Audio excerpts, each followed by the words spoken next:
하나님의 사람이 하나님의 사람을 세워갑니다. 말씀 살펴보기. 오늘의 본문은 사도행전 9장 23절부터 31절 말씀입니다. 여러 날이 지남에 유대인들이 사울 죽이기를 공모하더니 그 계교가 사울에게 알려지니라. 그들이 그를 죽이려고 밤낮으로 성문까지 지키거늘 그의 제자들이 밤에 사울을 광주리에 담아 성벽에서 달아 내리니라. 사울이 예루살렘에 가서 제자들을 사귀고자 하나 다 두려워하여 그가 제자됨을 믿지 아니하니 바나바가 데리고 사도들에게 가서 그가 길에서 어떻게 주를 보았는지와 주께서 그에게 말씀하신 일과 다메섹에서 그가 어떻게 예수의 이름으로 담대히 말하였는지를 전하니라. 사울이 제자들과 함께 있어 예루살렘에 출입하며 또 주 예수의 이름으로 담대히 말하고 헬라파 유대인들과 함께 말하며 변론하니 그 사람들이 죽이려고 힘쓰거늘 형제들이 알고 가이사랴로 데리고 내려가서 다소로 보내니라. 그리하여 온 유대와 갈릴리와 사마리아 교회가 평안하여 든든히 서가고 주를 경외함과 성령의 위로로 진행하여 수가 더 많아지니라. 오늘의 팁 28절 사울이 예루살렘에 출입하며. 사도행전과 갈라디아서, 고린도후서를 통해 회심 후 사울의 여정을 종합하면 다음과 같습니다. 갈라디아서 1장 16절에서 17절 다메섹으로 가는 길에 예수님을 만난 후 부르심을 받아 아라비아로 갔다가 다메섹으로 돌아옵니다.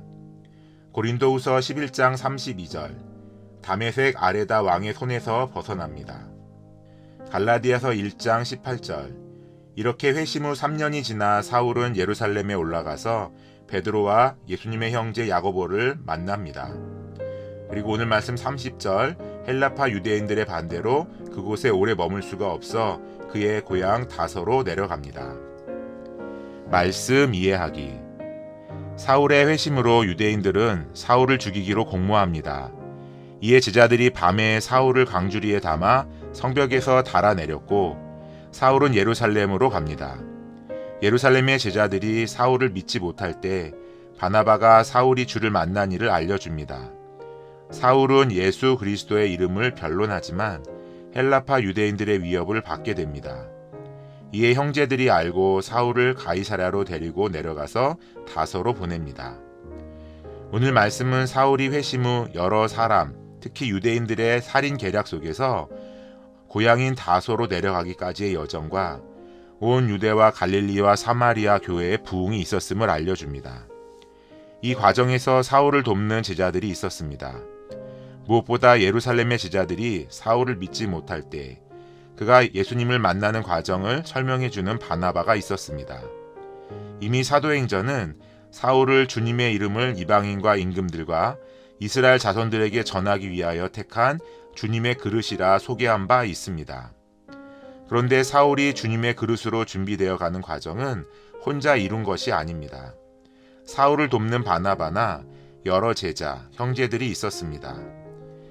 사도행전은 하나님은 하나님의 일을 위해 준비된 사람을 사용하시고 그 사람의 준비는 또 다른 하나님의 사람들의 도움이 있어야 함을 보여줍니다. 이 시대에도 하나님께서는 많은 분야에서 사람을 택하시고 준비시키시고 사용하십니다. 그리고 지금도 그 과정에는 하나님의 사람을 돕는 하나님의 사람들이 필요합니다. 말씀 따라 살아가기. 하나님의 일을 위해 내가 도울 사람이 있습니까? 말씀대로 기도하기. 하나님의 청소년, 청년을 세우는 사역자들을 위해 기도합시다.